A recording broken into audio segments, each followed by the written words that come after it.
Well, Pallavi ಅವರೇ ಹೇಳಿ, ಕಾರ್ಯಕ್ರಮ ನೋಡ್ತಾ ಇರ್ತೀರಾ ನಾರ್ಮಲಿ? ತುಂಬಾ ನೋಡ್ತೀನಿ. ಮನಸ್ಸಿನ ಮಾತು ಅಂತ ತುಂಬಾ ಇಷ್ಟ ಆದಂತು ನಂಗೆ. ಆಕ್ಚುಲಿ ಸಮ್ಟೈಮ್ಸ್ ಆಫೀಸಿಂದ ಬರೋದ್ ಲೇಟ್ ಆಗುತ್ತೆ, ಅವಾಗ ಲೈವ್ ನೋಡಕ್ ಆಗಲ್ಲ. ಆಗಿಲ್ಲ ಅಂದ್ರೂ ಮಲ್ಗೋಕ್ ಮುಂಚೆ ನೋಡಿ ಮಲ್ಕೋತೀನಿ. ತುಂಬಾ ಚೆನ್ನಾಗಿ ಬರ್ತಿದೆ ಶೋ. ತುಂಬಾ ಥ್ಯಾಂಕ್ ಯು. ಪಲ್ಲವಿ ಅವರೇ ಹೇಳಿ, ನಿಮ್ಮ ಯಾವ ಮಾತನ್ನು ಹಂಚಿಕೊಳ್ಬೇಕಿತ್ತು? ಐ ಥಿಂಕ್ ನಾನು ಈ ಮುಂಚೆ ಮಾತಾಡಿದ್ದೆ ನಿಮ್ ಜೊತೆ. ಸೊ ನಂಗೀಗ ಆಲ್ರೆಡಿ ಮದ್ವೆ ಆಗಿತ್ತು. ಓಕೆ. ಸೊ ಫೈನಲಿ ನನ್ನ ಹಸ್ಬೆಂಡ್ ಜೊತೆ ಡಿವೋರ್ಸ್ ಆಗಿ 4 years ಆಯ್ತು. ಆ್ಯಂಡ್ ಒಂದು ಮಗು ಇದೆ ಅಂತ ಹೇಳಿದ್ರಿ ಅಲ್ಲ? ಯಾ. ಓಕೆ, ಅದನ್ನ ಮಗ ಇದ್ದಾನೆ. ಓಕೆ, ನನ್ನ ಮಗ ನನ್ನ ಜೊತೆಲೇ ಇದ್ದಾನೆ.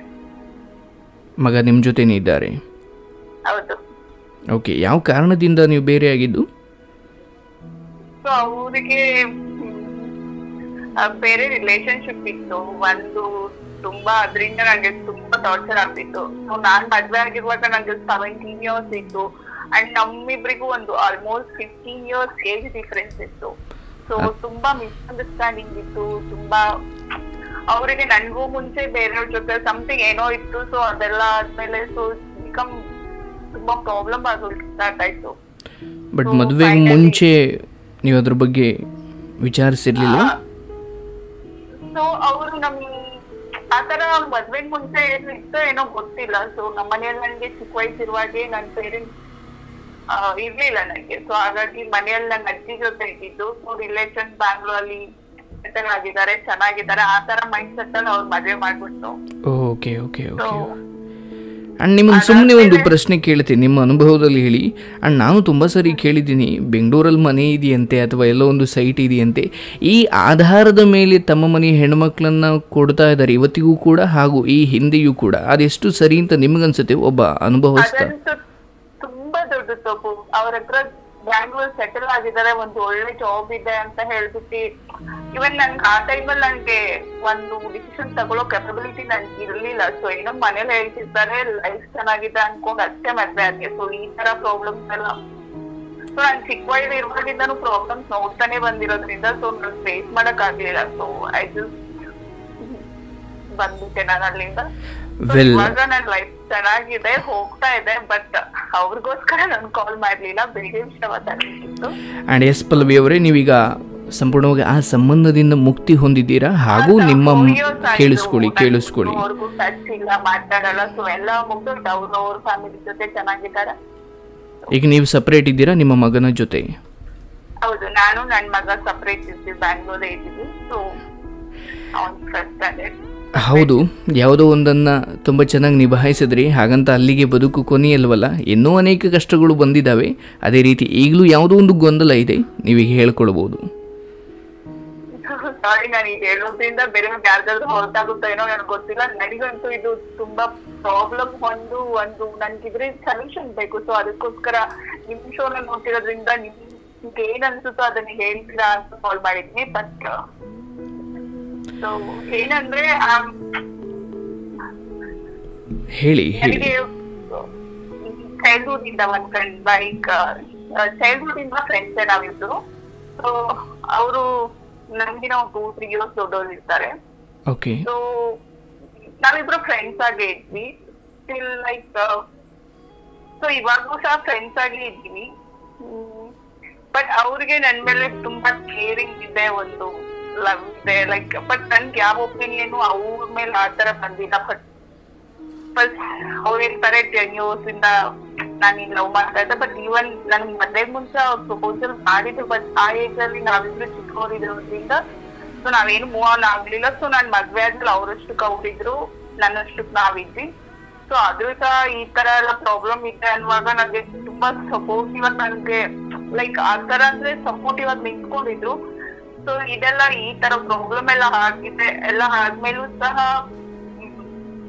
ನನ್ಗೆ ಸಪೋರ್ಟ್ ಯಾವಾಗ್ಲೂ ಮಾಡ್ತಾ ಇದ್ವಿ. ಇವಾಗೂ ಲೈಕ್ ನನ್ಗೆ ಅವ್ರ ಮೇಲೆ ಯಾವ್ದೇ ರೀತಿಯಾದಂತ ಇದ್ದಿಲ್ಲ. ಸೊ ನನಗ್ ಇನ್ನೊಂದ್ ಮದ್ವೆ ಆಗ್ಬೇಕು, ನನ್ಗೆ ಆತರ ಫೀಲಿಂಗ್ಸ್ ಯಾವ್ದು ಇಲ್ಲ. ನನ್ಗೆ ಯಾವ್ದೇ ರಿಸ್ಟ್ರಿಕ್ಷನ್ ಇಲ್ಲದೆ ನನ್ ಮಗನ್ ನನ್ ಲೈಫ್ ಚೆನ್ನಾಗಿರ್ಬೇಕು ಅನ್ನೋದು ಒಂದೇ ಮೈಂಡ್ ಅಲ್ಲಿ ಇದೆ.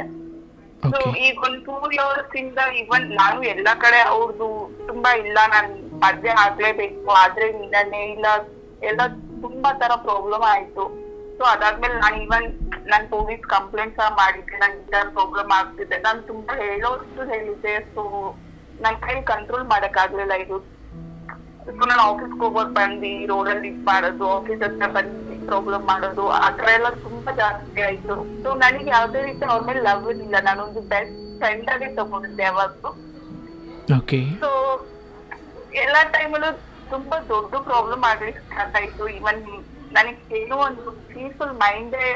ಸೊ ಇವನ್ ನನ್ ಮಗಳ ಮುಂದೆ ಎಲ್ಲೂ ಸುಮ್ಮನೆ ಮನೇಲೆಲ್ಲ ಹೋಗೋದು, ಕಿರಿಕ್ ಮಾಡೋದು, ಸೊ ಫ್ಯಾಮಿಲಿಯರ್ ಹೋಗೋದು. ನನ್ ಬ್ರದರ್ನ ತುಂಬಾ ಇದು ಮಾಡ್ಕೊಂಡ್ಬಿಟ್ರು, ಅವ್ರು ಕ್ಲೋಸ್ ಮಾಡ್ಕೊಂಡು. ಸೊ ಅವ್ರ ಕಡೆಯಿಂದ ಪ್ರಪೋಸಲ್ ಕೊಡೋದು, ಆತರ ಅವ್ರ ಫ್ರೆಂಡ್ಸ್ ನೆಲ್ಲ ಯೂಸ್ ಮಾಡ್ಕೊಳ್ಳೋದು. ನನ್ನ ಫ್ರೆಂಡ್ಸ್ ತುಂಬಾ ಪ್ರಾಬ್ಲಮ್ ಆಗ್ಲಿಕ್ಕೆ ಸ್ಟಾರ್ಟ್ ಆಯ್ತು. ಸೊ ನಾನು ಎಲ್ಲಾ ಕಡೆ ಬ್ಲಾಕ್ ಮಾಡ್ಬಿಟ್ಟೆ. ಸೊ ನನ್ ಪಾಡಿಗೆ ನಾನು ಆಹಾರ ಮಾಡಿದ್ದೆ. ಸೊ ಇವನ್ ನನ್ ಮನೆ ಕೂಡ ಚೇಂಜ್ ಮಾಡ್ಕೊಂಡೆ, ನನ್ ಕೆಲ್ಸ ಕೂಡ ಚೇಂಜ್ ಮಾಡ್ಕೊಂಡು, ಯಾವ್ದೇ ತರ ಕಾಂಟ್ಯಾಕ್ಟ್ ಇಲ್ದೆ ಇರೋ ತರ ಸುಮ್ನೆ ಆಗ್ಬಿಟ್ಟೆ.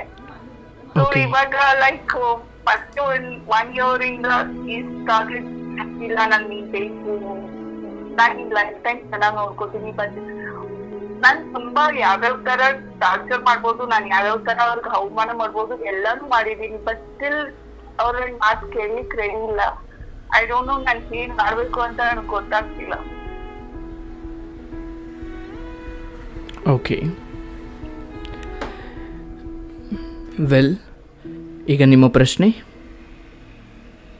ಸೊ ನನ್ಗೆ ಒಮ್ಮೊಮ್ಮೆ ಅನ್ಸುತ್ತೆ ಹೀಗಿರೋ, ಐ ಮೀನ್ ಅನ್ಸುತ್ತೆ ಒಂದು ಈ ತರ ಎಲ್ಲರೂ ಫ್ರೆಂಡ್ಸ್ ಎಲ್ಲ ಹೇಳ್ತಾರೆ ಲೈಕ್ ಅವರು ತುಂಬಾ ಒಳ್ಳೆಯವರು. ಸೊ ಇಬ್ರಿಗೂ ಲೈಕ್ ಐ ಆಮ್ ಜಸ್ಟ್ ಇವಾಗ ಒಂದು 26, ಈಸ್ ಲೈಕ್ ಒಂದು 28 years old. ಸೊ ಆರಾಮ ನೀನ್ ಲೈಫ್ ನ ಅವ್ರ ಜೊತೆ ಲೀಡ್ ಮಾಡ್ಬೋದು ಅಂತ. ಬಟ್ ಗೊತ್ತಿಲ್ಲ, ನನ್ ಮನ್ಸಲ್ಲಿ ಅವ್ರ ಮೇಲೆ ಯಾವ್ದೇ ರೀತಿ ಇದುವರೆಗೂ ನಾವು ಅನ್ನೋದಕ್ಕಿಂತ ಒಂದು ಬೆಸ್ಟ್ ಫ್ರೆಂಡ್ ಆಗಿ ಅಷ್ಟೇ ನೋಡಿದ್ದೀನಿ ನಾನು ಅವ್ರನ್ನ. But each and every moment ಅವರು ನನ್ಗೆ ಅವ್ರು ಬೇಕಾ ಬೇಡ್ವಾ ಅನ್ನೋದೇ. ಎಲ್ಲರೂ ಹೇಳ್ತಾರೆ ಇಲ್ಲ, ಇವಾಗ ಮನೇಲಿ ಕೂತ್ಕೊಂಡಿದ್ದಾರೆ, ನಮ್ಮ ಅಜ್ಜಿ ಇರ್ಬೋದು, ನನ್ ಬ್ರದರ್ ಇರ್ಬೋದು, ನೀನ್ ಎಷ್ಟ್ ದಿನ ಒಬ್ಳೆ ಇರ್ತೀಯ, ಅದು ಬ್ಯಾಂಗ್ಳೂರಲ್ಲಿ. ಸೊ ಇಲ್ಲ, ಮದ್ವೆ ಮಾಡ್ಕೋ, ಅವ್ರ ಜೊತೆ ಡಿವೋರ್ಸ್ ಆಯ್ತು, ನೀನ್ ಇವ್ರ ಜೊತೆ ಇದ್ರೆ ಚೆನ್ನಾಗಿರ್ತೀಯ. ಬಟ್ ಅವ್ರ ಮನೇಲಿ ಮಾತು ಕೇಳ್ಕೊಂಡೆ ಅವಾಗ ಮದ್ವೆ ಮಾಡ್ಕೊಂಡೆ. ಇವಾಗ ನಾ ಏನ್ ಮಾಡ್ಬೇಕು ಅಂತಾನೆ ಗೊತ್ತಾಗ್ತಿಲ್ಲ, ನಂಗೆ ಅಷ್ಟೊಂದು ಕನ್ಫ್ಯೂಷನ್ಸ್ ಆಗಿದೆ. ಓಕೆ, ವೆಲ್, ನೋಡಿ, ಒಂದು ಮಾತು ಸ್ಪಷ್ಟವಾಗಿ ಅರ್ಥ ಮಾಡ್ಕೊಳ್ಳಿ. ನಿಮ್ಮ ಬದುಕಲ್ಲಿ ಇಲ್ಲಿವರೆಗೂ ಏನೆಲ್ಲ ನಡೆದಿದೆಯೋ, ಬಹುಶಃ ಸರಿಯಾದ ನಿರ್ಧಾರ ತೆಗೆದುಕೊಳ್ಬೇಕಾದ ಸಮಯದಲ್ಲಿ ನೀವು ಅನುಸರಿಸಿದ ತಟಸ್ಥ ನೀತಿ, ಒಂದು ಸ್ಪಷ್ಟತೆ ಇಲ್ಲದಿರೋದೇ ನಿಮ್ಮ ಬದುಕಲ್ಲಿ ಇಷ್ಟೂ ದಿನ ಏನು ನಡೆದಿದೆ ಅದಕ್ಕೆಲ್ಲ ಅದೊಂದೇ ಕಾರಣ. ಆ್ಯಂಡ್ ಈ ಮುಂಚೆ ಮೊದಲ ಮದುವೆಯ ಸಂದರ್ಭದಲ್ಲಿ ಹೌದು, ನನ್ನವರು ಅಥವಾ ನನ್ನ ಪೋಷಕರು, ಅಜ್ಜಿ ಅಥವಾ ಯಾರೇ ಆಗಿರ್ಬೋದು, ನನ್ನ ಒಳ್ಳೆಯದಕ್ಕೆ ಮಾಡ್ತಾರೆ ಅಂತ ನೀವು ಅವಾಗಲೂ ಬಾಯಿ ಮುಚ್ಕೊಂಡಿದ್ರಿ. ಅದೊಂದು ನಂಬಿಕೆಯ ಆಧಾರದ ಮೇಲಿತ್ತು. ಈಗ ಅದು ಮುಗ್ದೋಗಿದೆ, ನಾನು ಅದ್ರ ಬಗ್ಗೆ ಹೆಚ್ಚು ತರ್ಕ ಮಾಡಲ್ಲ. ಬಟ್ ಇಲ್ಲಿ ನಾನು ಕೇವಲ ಒಂದು ವಿಚಾರವನ್ನು ಮಾತ್ರ ಒತ್ತಿ ಹೇಳಲಿಕ್ಕೆ ಇಷ್ಟಪಡ್ತೀನಿ. ವಿಷಯ ಏನಂದರೆ, ಯಾವುದೇ ಸಂಬಂಧಗಳು ಯಾರೋ ಫ್ರೆಂಡ್ಸ್ ಹೇಳಿದ್ರು ಅಂತ ಆಗೋದಲ್ಲ, ಅಥವಾ ನಿಮ್ಮ ಪೋಷಕರು ಹೇಳಿದ್ರು ಅಂತ ಆಗೋದಲ್ಲ. ಅದು ಎರಡು ಮನಸ್ಸುಗಳ ಮಿಲನ, ಅದೊಂದು ಹೊಂದಾಣಿಕೆ, ಹಾಗೂ ಎರಡೂ ಕಡೆ ಸಮನಾದ ಪ್ರೀತಿ ಕೊಡೋದು ಮತ್ತು ತಗೊಳ್ಳೋದು, ಅದು ಸಮನಾಗಿರಬೇಕು. ಬಟ್ ನಾನು ಇದನ್ನು ಸ್ಪಷ್ಟವಾಗಿ ಮೊದಲನೇಗ ಒಂದೇ ವಾಕ್ಯದಲ್ಲಿ ಹೇಳ್ತೀನಿ, ಇದು ಬೇಡ. ಯಾಕೆ ನಾನು ಅದನ್ನು ಸ್ಪಷ್ಟವಾಗಿ ಹೇಳ್ತಾ ಇದ್ದೀನಿ ಅಂದರೆ, ಒಂದು ಸಂಬಂಧವನ್ನು ನಿಜವಾಗ್ಲೂ ನಾವು ಅದೇ ರೀತಿ ನೋಡಬೇಕಂದ್ರೆ ನಮ್ಮಲ್ಲಿ ಆ ಭಾವನೆ ಇರಬೇಕು. ಒತ್ತಾಯವಾಗಿ ಯಾರಿಗೋಸ್ಕರನೂ ಬಿಡು, ನನ್ನ ಮಗನಿಗೆ ಒಬ್ಬ ಕೇಳಿಸ್ಕೊಳ್ಳಿ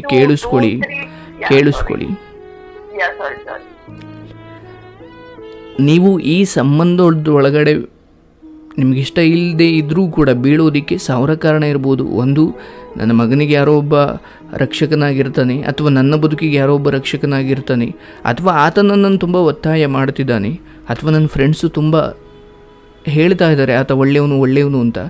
ಹಾಗೂ ನನ್ನ ಪೋಷಕರು ಕೂಡ ಅದನ್ನೇ ಹೇಳ್ತಾ ಇದ್ದಾರೆ, ಬೆಂಗಳೂರಲ್ಲಿ ಎಷ್ಟು ದಿನ ಒಂಟಿಯಾಗಿರ್ಲಿಕ್ಕೆ ಸಾಧ್ಯ, ಮದುವೆ ಮಾಡ್ಕೊ. ಈ ಎಲ್ಲ ಕಾರಣಗಳನ್ನು ಒಮ್ಮೆಲೆ ನಾಶ ಮಾಡೋದು ಕೇವಲ ಒಂದೇ ವಿಚಾರ. ನೀವು ಹೇಳಿದ್ರಿ ನನಗೆ ಆತನ ಮೇಲೆ ಯಾವ ಭಾವನೆಯೂ ಇಲ್ಲ, ಆ್ಯಂಡ್ ನಾನು ಇಲ್ಲಿವರೆಗೂ ಅದನ್ನು ಆ ರೀತಿ ಉಪಚಾರ ಮಾಡಲಿಕ್ಕೆ ಪ್ರಯತ್ನವೂ ಪಟ್ಟಿಲ್ಲ. ಆ್ಯಂಡ್ ವಿಷಯ ಇದೊಂದು ಲೈನು, ಆ ಮಿಕ್ಕೆಲ್ಲ ಏನು ಕಲ್ಪನೆಗಳಿದ್ದಾವೆ ಅಥವಾ ಅವರ ಸಲಹೆಗಳಿದ್ದಾವೆ ಅಲ್ಲಿಗೆ ಸರ್ವನಾಶ. ನಾನು ಹೇಳ್ತಾ ಇರೋದು ಮೂಲಭೂತವಾಗಿ ನಿಮಗೆ ಆ ಸಂಬಂಧದಲ್ಲಿ ಆತನಿಗಿಂತ ಒಂದು ಕೈ ಮೇಲೆ ಆಸಕ್ತಿ ಇದ್ದರೆ ನೀವು ಅಲ್ಲಿ ಉಳಿಬೋದು. ನೀವಿಲ್ಲಿ 1000 ಕಾರಣ ಕೊಡ್ಬೋದು. ನಿಮ್ಮ ಪ್ರಾಬ್ಲಮ್ ಏನಂದರೆ ನೀವೊಂದು ಸ್ಪಷ್ಟ ನಿರ್ಧಾರ ತೆಗೆದುಕೊಳ್ಳೋಕ್ಕಾಗ್ತಿಲ್ಲ. ಆ್ಯಂಡ್ ಅಷ್ಟು ನೋವಿನ ಅನುಭವವೂ ಇದೆ, ಈಗಲೂ ನೀವು ಅದನ್ನೇ ಮಾಡ್ತಾ ಇದ್ದೀರಾ. ಇಷ್ಟೂ ಕೆಟ್ಟ ಅನುಭವಗಳಾಗಿ ಏನು ಪ್ರಯೋಜನ? ಮತ್ತೆ ಯಾರೋ ಹೇಳಿದ್ರು ಅಂತಲ್ಲ, ಇಲ್ಲ ನಾನು ನಾವೇ ಹುಡುಕಿಕೊಂಡು ಹೋಗುವ ಪ್ರೀತಿಗಿಂತ ನಮ್ಮನ್ನು ಹುಡುಕಿಕೊಂಡು ಬರೋ ಪ್ರೀತಿ ಅತ್ಯದ್ಭುತವಾದದ್ದು ಮತ್ತು ಶ್ರೇಷ್ಠವಾದದ್ದು, ಒಪ್ಕೊಳ್ತೀನಿ. ಆದರೆ ನೀವು ಬರುವಂತಹ ಎಲ್ಲ ಪ್ರೀತಿಯನ್ನು ತಗೊಳ್ತಾ ಹೋದರೆ ನೀವು ಮನುಷ್ಯರಾಗಿ ಉಳಿಯೋದೇ ಇಲ್ಲ, ಹಾಗೂ ನೀವು ನೆಮ್ಮದಿಯುತವಾಗಿ ಬಾಳ್ಲಿಕ್ಕೆ ಸಾಧ್ಯನೇ ಇಲ್ಲ. ಆಮೇಲೆ ಇನ್ನೊಬ್ಬ ಯಾರೋ ಬರ್ತಾನೆ. ಎಲ್ಲ ಪ್ರೀತಿಯನ್ನು ಸ್ವೀಕಾರ ಮಾಡಬೇಕು, ಅದು ಮಾನವತಾ ದೃಷ್ಟಿಯಿಂದ ಒಳ್ಳೆಯದೇ, ಬಟ್ ನಿಜವಾಗಲೂ ಒಂದು ದಾಂಪತ್ಯದ ದೃಷ್ಟಿಯಿಂದ ಯೋಚನೆ ಮಾಡಬೇಕಲ್ವಾ? ಬಟ್ ಈ ಸಮಯದಲ್ಲಿ ನೀನು ನಿರ್ಧಾರ ಮಾಡು. ಈಗ ಹೇಗೋ ಹೋಗ್ತಾ ಇದೆ, ಹಾಗೂ ನಾಳೆನೂ ಹೇಗೋ ಹೋಗುತ್ತದು. ಆ್ಯಂಡ್ ಗಂಡ ಬಿಟ್ಟ ತಕ್ಷಣ ಅಥವಾ ಯಾವುದೋ ಒಂದು ಸಂಬಂಧದಿಂದ ಆಚೆ ಬಂದ್ರಲ್ಲ, ಅಲ್ಲಿಂದ ಇತ್ತೀಚೆಗೆ ನಿಮ್ಮ ಸ್ವಂತ ಪರಿಶ್ರಮದಿಂದ ಹಾಗೂ ನಿಮ್ಮ ಮೇಲೆ ನೀವು ನಂಬಿಕೆ ಇಟ್ಕೊಂಡು ಇಲ್ಲಿವರೆಗೂ ಬಂದಿದ್ದೀರಾ, ಹಾಗೂ ಮುಂದೆನೂ ಹೋಗ್ತೀರಾ ಕೂಡ. ಬಟ್ ಇಲ್ಲಿ ಯಾವುದೋ ಅನಾವಶ್ಯಕ ವಿಚಾರ, ಆ್ಯಂಡ್ ಇನ್ನೊಬ್ರಿಗೆ ಯಾರಿಗೋ ಇದು ಅವಶ್ಯ ವಿಚಾರ ಇರ್ಬೋದು, ಬಟ್ ನೀನು ಹಾಗೆ ನೋಡಿದ್ರೆ ಇದು ನಿನಗೆ ಅನಾವಶ್ಯಕ. ಯಾಕಂದರೆ ಮೂಲಭೂತವಾಗಿ ನಿಂಗೆ ಆ ಸಂಬಂಧದ ಮೇಲೆ ಆಸಕ್ತಿನೇ ಇಲ್ಲ, ಹಾಗೂ ಇದನ್ನು ಸಂಘರ್ಷ ಮಾಡ್ಕೊಂಡಿದ್ರಿ. ಹಿಂದೆ ಪೊಲೀಸ್ ಸ್ಟೇಷನ್ಗೆ ಹೋಗಿ ಇಷ್ಟೆಲ್ಲ ನಡೆದಾದ ಮೇಲೆ ಒಂದು ಸಂಬಂಧ ನಿಮ್ಮ ಬದುಕಲ್ಲಿ ಬಂದರೆ ಅದು ನಿಜವಾಗ್ಲೂ ಸಿಹಿಯಾಗಿ ಉಳಿಲಿಕ್ಕೆ ಸಾಧ್ಯನಾ? ನಿಮ್ಗಾಗಿ ಅನ್ಸುತ್ತಾ? ಇವನ್ ನನ್ನ ಎಷ್ಟೋ ಸಲ ಅವರು ಕಿಡ್ನಾಪ್ ಮಾಡ್ಲಿಕ್ಕೆ ಸಹ ಟ್ರೈ ಮಾಡಿದ್ದಾರೆ 3-4 ಟೈಮ್. ಸೊ ಇವನ್ ನನಗೆ ಗೊತ್ತಿಲ್ಲದೆ ಇರೋ ಪ್ಲೇಸ್ ಅಲ್ಲಿ 1 ವೀಕ್ ನನ್ಗೆ ಫೋನ್ ಎಲ್ಲ ಕೊಡದೆ ತುಂಬಾ ಮಾಡಿದ್ದಾರೆ. ಬಟ್ ಅದ್ರಿಂದ ನನ್ ಇವ್ರು ನೋಡಿ ನನ್ಗೆ ಅವ್ರ ಮುಖ ನೋಡಿದ್ರೆ ತುಂಬಾ ಇರಿಟೇಷನ್ ಫೀಲ್ ಆಗುತ್ತೆ. ಸೊ ಬಲವಂತಾಗಿ ಅವ್ರನ್ನು ನನ್ಗೆ ಇಷ್ಟ ಇಲ್ಲ. ಫಸ್ಟ್ ಆಫ್ ಆಲ್ ನನ್ಗೆ ನನ್ ಒಬ್ಳೇ ಇರ್ಲಿಕ್ಕೆ ಅಷ್ಟೇ ಇಷ್ಟ. ನಾನ್ ತುಂಬಾ ಕಷ್ಟ ನೋಡ್ಬಿಟ್ಟಿದೀನಿ ಚಿಕ್ಕವಳಿರುವಾಗಿಂದ. ಇವಾಗ ಎಷ್ಟೋ ನೆಮ್ಮದಿಯಾಗಿದ್ದೀನಿ ಒಬ್ಳೇ ಇರೋದ್ರಿಂದ. ಬಟ್ ನೋಡಿ, ನಾನು ನಿಮಗೆ ಒಂದು ಅತ್ಯದ್ಭುತ ಸಲಹೆಯನ್ನು ಕೊಡ್ತೀನಿ ಈ ವಿಚಾರಕ್ಕೆ, ಹಾಗೂ ನಿಮ್ಮ ಬದುಕಿನ ಉದ್ದಕ್ಕೂ ಕೂಡ. ಯಾವುದೋ ಒಬ್ಬ ವ್ಯಕ್ತಿ ನೀವು ಅಂದುಕೊಂಡಂಗಿಲ್ಲ ಅಥವಾ ಆತ ನಿಮಗೆ ಇಷ್ಟ ಆಗೋದಿಲ್ಲ ಅಂದಾಗ ಆತನ ಮೂಲಕ ಎಷ್ಟೇ ಪ್ರತಿರೋಧಗಳು ಬರಲಿ ಅಥವಾ ಆತ ಎಷ್ಟೇ ನಿಮಗೆ ತೊಂದರೆ ಕೊಡಲಿ, ಆತನನ್ನು ಯಾವುದೇ ರೀತಿಯಲ್ಲಿ ಒಳ್ಳೆಯೂ ಕೆಟ್ಟನ್ನು ನಿರ್ಧಾರ ಮಾಡುವುದೇ ಬೇಡ. ಯಾಕಂದರೆ ಆತನಿಂದ ಆತ ನನ್ನ ಬದುಕಲ್ಲಿ ಇರೋದೇ ಬೇಡ ಅಂತ ನಿರ್ಧಾರದ ಮೇಲೆ ಅವನು ಒಳ್ಳೆಯವನಾದ್ರೇನು ಕೆಟ್ಟವನಾದ್ರೇನು ನೀನು ನಿರ್ಧಾರ ಮಾಡು. ಇಲ್ಲಿ ಈ ಸಂಬಂಧ ಏನಿದೆ, ಆ ಕಡೆಯಿಂದ ಏನು ಬರ್ತಾ ಇದೆ, ಖಂಡಿತ ನೀನು ಎದುರಿಸೋ ಶಕ್ತಿ ನಿನಗಿದೆ ಒಂದು ಹೆಣ್ಣಾಗಿ. ಆದರೆ ಇದು ಬೇಕೋ ಬೇಡವೋ ಇದರಲ್ಲೇ ಒಂದು ಸ್ಪಷ್ಟತೆ ಇಲ್ಲದೆ ಹೋದರೆ ನೀನು ಬದುಕನ್ನು ಇಡೀ ಪೂರ್ತಿ ಗೊಂದಲದಲ್ಲಿ ಕಳಿತೀಯಮ್ಮ. ನೀನೀಗ ಮಾಡಬೇಕಾಗಿರೋದಿಷ್ಟೇ, ಈ ಎಲ್ಲ ಸಲಹೆಗಳನ್ನು ತಗೋ, ಆದರೆ ನೀನು ಅಂತಿಮವಾಗಿ ನಿರ್ಧಾರ ಮಾಡು. ಆ್ಯಂಡ್ ನಿನ್ನ ಬಾಲ್ಯದಿಂದ ನೀನು ಅನುಭವಿಸಿದ ನೋವೇನು, ಆ್ಯಂಡ್ ಇದೇ ರೀತಿ ಸ್ಪಷ್ಟತೆ ಇಲ್ಲದೆ ತೆಗೆದುಕೊಂಡ ನಿರ್ಧಾರಗಳು ನಿನ್ನನ್ನು ಎಲ್ಲೆಲ್ಲಿ ತೆಗೆದುಕೊಂಡು ಹೋಗಿ ವಾಪಸ್ ಕರ್ಕೊಂಡು ಬಂದವು. ಈ ಎಲ್ಲ ನೋವಿನ ಅನುಭವಗಳು ನಿನ್ನನ್ನು ಪ್ರಬುದ್ಧನನ್ನಾಗಿ ಮಾಡಬೇಕು. ಹಾಗೂ ಪ್ರತಿ ನಿರ್ಧಾರಗಳನ್ನ ತೆಗೆದುಕೊಳ್ಬೇಕಾದ್ರೆ 1000 ಸರಿ ಯೋಚನೆ ಮಾಡಬೇಕು. ಇದು ಆತನ ಬದುಕಲ್ಲ, ಇದು ನಿನ್ನ ಬದುಕು ಹಾಗೂ ನಿನ್ನ ಮಗನ ಬದುಕು. ನೀನು ತೆಗೆದುಕೊಳ್ಳೋ ನಿರ್ಧಾರಗಳು ಪ್ರತ್ಯಕ್ಷವಾಗಿ ಪರೋಕ್ಷವಾಗಿ ಆತನ ಮೇಲೆ ಖಂಡಿತ ಪ್ರಭಾವ ಬೀರ್ತವೆ. ಆ್ಯಂಡ್ ಯಾವತ್ತೋ ಒಂದು ದಿವಸ ನಿನ್ನ ಮಗನೇ ಅನ್ಬೋದು, ನನ್ನ ತಾಯಿ ಆಕೆಯ ಬೆಂಗಾವಲಿಗೆ ಯಾರೋ ಬೇಕು ಅಂದ್ಕೊಂಡು ನನ್ನ ಮಾನಸಿಕ ಸ್ಥಿತಿಯನ್ನು ಹಾಳು ಮಾಡಿದ್ಲು ಅಂತ ಆತ ಯಾವತ್ತೋ ಅನ್ನೋದು ಬೇಡ ಅಲ್ವಾ? ಆ್ಯಂಡ್ ನೀನು ಬದುಕ್ತಾ ಇರೋದು ಕೇವಲ ನಿನ್ನ ಮಗನಿಗೋಸ್ಕರ ಅಂತ ಹೇಳ್ತಾ ಇಲ್ಲ. ನಾನು ಅದನ್ನು ನಿಮ್ಮಿಂದ ಕಿತ್ತಿ ಹೆಸಿತಾ ಇದ್ದೀನಿ. ನೀವು ಮಗನಿಗೋಸ್ಕರ ನಿಜ, ಬಟ್ ಮೊದಲು ನಿಮಗೋಸ್ಕರ. ನೀವಿದ್ದಾಗ ಅಲ್ಲೇನೋ ನಿಮ್ಮ ಮಗನಲ್ಲಿ ಬೆಳವಣಿಗೆ ಅಥವಾ ಬೇರೆ ವಿಚಾರಗಳು ಯೋಚನೆ ಮಾಡಬಹುದು. ಯಾವಾಗ ನೀವು ಜೀವಂತವಾಗಿದ್ದಾಗ, ನೀವು ನೆಮ್ಮದಿಯಾಗಿದ್ದಾಗ. ನೀವಿಲ್ಲಿ ಅನಾವಶ್ಯಕ ವಿಚಾರಗಳಲ್ಲಿ ಸಂಘರ್ಷ ಮಾಡ್ತಾ ಇದ್ದೀರಾ. ಆ್ಯಂಡ್ ಒಂದು ಸ್ಪಷ್ಟವಾಗಿ ಹೇಳ್ತೀನಿ, ಮೊದಲನೇದಾಗಿ ಈ ಸಂಬಂಧ ಉಳಿಸ್ಕೊಳ್ಬೇಕು ಬೇಡವೋ ಅನ್ನೋದ್ರ ಬಗ್ಗೆ ನಾನು ಸ್ಪಷ್ಟವಾಗಿ ಹೇಳೋದು ಬೇಡ. ಆ್ಯಂಡ್ ಯಾಕಂದರೆ ಇದು ಬಲವಂತವಾಗಿ ಏನೇ ಒಂದಾದರೂ ಕೂಡ ಈ ಹಿಂದಿನ ಇತಿಹಾಸ ಇದೆಯಲ್ಲ, ಅದು ನಿಮ್ಮಲ್ಲಿ ಪುನರಾವರ್ತನೆಯಾಗಿ ಯಾವುದೋ ಒಂದು ಜಗಳಕ್ಕೆ ಅದು ಕಾರಣ ಆಗುತ್ತೆ. ಆ್ಯಂಡ್ ಆತ ನಿನ್ನನ್ನು ಪಡ್ಕೊಳ್ಳಿಕ್ಕೆ ಪ್ರಯತ್ನ ಪಟ್ಟಿರೋ ರೀತಿಲೇ ಗೊತ್ತಾಗುತ್ತೆ ವ್ಯಕ್ತಿತ್ವಗಳು ಎಂಥವು ಅಂತ.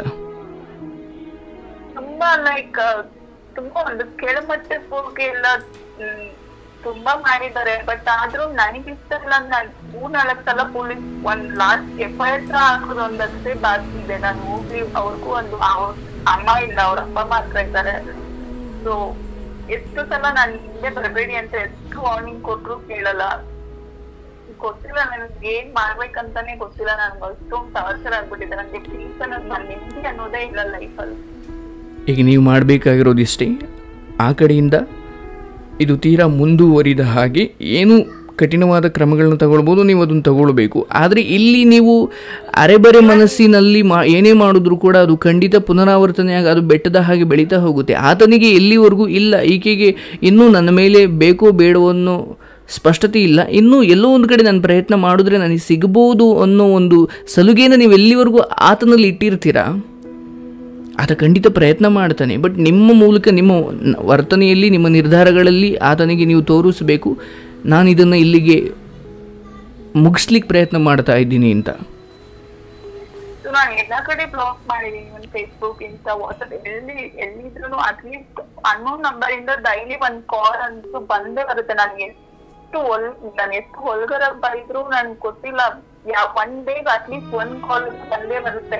ಇಲ್ಲಾಂದ್ರೆ ಏನಾದ್ರು ಮನೆ ಮುಂದೆ ಎಕ್ಸ್ಪೆನ್ಸಿವ್ ಗಿಫ್ಟ್ ಬರುತ್ತೆ. ಅದೆಲ್ಲ ತುಂಬಾ ನನ್ ಇರಿಟೇಷನ್ ಅನ್ಸ್ಬಿಟ್ಟಿದೆ. ಲೈಫೇ ಬೇಡ, ಎಲ್ಲಾದ್ರೂ ಸತ್ತೋಗೋಣ ಅನ್ನೋಷ್ಟು ನಂಗೊಂದು ಕೆಲಸ ಮಾಡ್ಲಿಕ್ಕೂ ಇದಿರಲ್ಲ. ಮನೇಲಿ ಬಂದ್ರೆ ಇಲ್ಲೂ ನಂಗೆ ಏನ್ ಮಾಡ್ಬೇಕಂತಾನೆ ಗೊತ್ತಿಲ್ಲ ಬ್ರದರ್. ನಿಜವಾಗ್ಲು ನೋಡಮ್ಮ, ಒಂದು ಕೇಳಿಸ್ಕೊ, ಕಣ್ಣು ಮುಚ್ಚಿ ಮಾತುಗಳನ್ನು ಕೇಳಿಸ್ಕೊ. ನೀನೀಗ ಯಾವ ಸಂಘರ್ಷಗಳಲ್ಲಿದ್ದೀಯಾ? ಹೌದು, ಈ ಸಮಾಜ ಹಾಗೂ ವ್ಯಕ್ತಿಗಳು ನಿನಗೆ ಮಾಡ್ತಾ ಇರೋ ಮೋಸ, ಬಹುಶಃ ನಿನ್ನ ಅಸಹಾಯಕತೆ ಅಥವಾ ನಿನ್ನ ಪರ ಯಾರೂ ಇಲ್ಲ ಅನ್ನೋದು ಬಹುಶಃ ಅವರಿಗೆ ದೊಡ್ಡ ಶಸ್ತ್ರ ಆಗಿರ್ಬೋದು, ಅಥವಾ ಏನು ಮಾಡ್ಕೊಳ್ಳಿಕ್ಕಾಗೋದಿಲ್ಲ ಅನ್ನೋದು ಅವ್ರ ಮನಸ್ಥಿತಿ ಇರ್ಬೋದು. ಬಟ್ ಒಮ್ಮೆ ನಾನು ಹೇಳೋದು ಕೇಳು, ನೀನು ಇಲ್ಲಿ ಯಾವುದಕ್ಕೂ ಪ್ರತಿಕ್ರಿಯೆ ಕೊಡೋಕೆ ಹೋಗಬೇಡ. ಫೋನನ್ನು ಕಟ್ ಮಾಡಿ ಇಡೋದಷ್ಟೇ ನಿನ್ನ ಕೆಲಸ, ಹಾಗೂ ಬಂದಿರೋದನ್ನು ಸ್ವೀಕರಿಸೋದಷ್ಟೇ ನಿನ್ನ ಕೆಲಸ. ಅದು ನೀನು ಆಚೆ ಆಗ್ತೀಯೋ ಒಳಗಡೆ ಮಾಡ್ಕೊಳ್ತೀಯೋ ಅದು ನಿನ್ನ ನಿರ್ಧಾರಕ್ಕೆ ಬಿಟ್ಟಿದ್ದು. ಆದರೆ ಒಂದು ಸ್ಪಷ್ಟವಾಗಿ ಹೇಳ್ತೀನಿ, ಎಲ್ಲಿವರೆಗೂ ಇದಕ್ಕೆ ನೀನು ಪ್ರತಿಕ್ರಿಯೆ ಕೊಡ್ತಾ ಹೋಗ್ತಾ ಹೋಗ್ತಾ ಹೋಗ್ತಾ ಇದಿನ್ನೂ ದೊಡ್ಡದಾಗುತ್ತೆ. ನೀನು ನಿರ್ಲಕ್ಷ್ಯ ಮಾಡು. ಆ ನಿರ್ಲಕ್ಷ್ಯ ಹೇಗಿರಬೇಕಂದ್ರೆ ಆತನ ನಿರ್ಧಾರಗಳ ಬಗ್ಗೆ ಜಿಗುಪ್ಸೆ ಬಂದುಬಿಡಬೇಕು. ಯಾವ ವಿಚಾರಕ್ಕೆ ಆತ ಹಾಗೆ ಮಾಡ್ತಿರೋದು? ಮೋಹಕ್ಕ, ಕಾಮಕ್ಕ, ಅಥವಾ ಆಸ್ತಿಗ, ಅಂತಸ್ತಿಗ, ಯಾವುದಕ್ಕೆ? ಇದರ ಸ್ಪಷ್ಟತೆಯನ್ನು ನೀನು ಅರ್ಥ ಮಾಡಿಕೊಳ್ಬೇಕು. ಹಾಗೂ ಆತ ಏನನ್ನು ಬಯಸ್ತಾ ಇದ್ದಾನಲ್ಲ, ಆ್ಯಂಡ್ ಆ ರೀತಿಯ ವ್ಯಕ್ತಿತ್ವ ನನ್ನದಲ್ಲ, ಹಾಗೂ ಇಲ್ಲಿ ನೀನು ಯಾವುದಕ್ಕೂ ರಿಯಾಕ್ಟ್ ನಾನು ಮಾಡಲ್ಲ ಅನ್ನೋ ರೀತಿ ನಿನ್ನ ವರ್ತನೆ ಇರಬೇಕು. ನಾನು ಈಗಲೂ ಹೇಳ್ತಾ ಇದ್ದೀನಿ, ಎಲ್ಲಿವರೆಗೂ ನೀನೊಂದು ಚಿಕ್ಕ ಪ್ರತಿಕ್ರಿಯೆ ಕೊಡ್ತಾ ಹೋಗ್ತೀಯೋ ಅಲ್ಲಿವರೆಗೂ ಇದು ಸ್ಟಾಪ್ ಆಗೋದಿಲ್ಲ.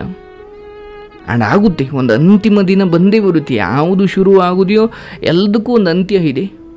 ಅದೆಷ್ಟೇ 100 ಮೀಟ್ರ್ ಓಟ ಆಗಲಿ, ಅಥವಾ ಈ ಕಾಡಲ್ಲೆಲ್ಲ ಓಡ್ತಾರಲ್ಲ 100 ಕಿಲೋಮೀಟ್ರ್ ಗಟ್ಟಲೆ, ಆ ಮ್ಯಾರಥಾನ್ ಆಗಲಿ, ಯಾವುದು ಶುರುವಾಗಿದೆಯೋ ಅದು ಅಂತ್ಯ ಆಗಲೇಬೇಕು.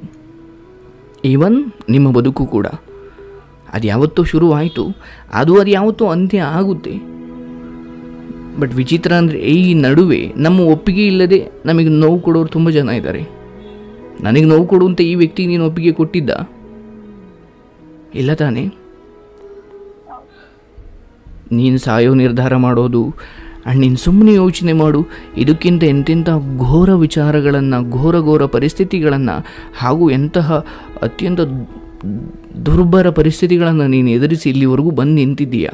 ಹಾಗೂ ನಿನ್ನ ಜೊತೆ ಒಂದು ಪುಟಾಣಿ ಶಕ್ತಿ ಇದೆ.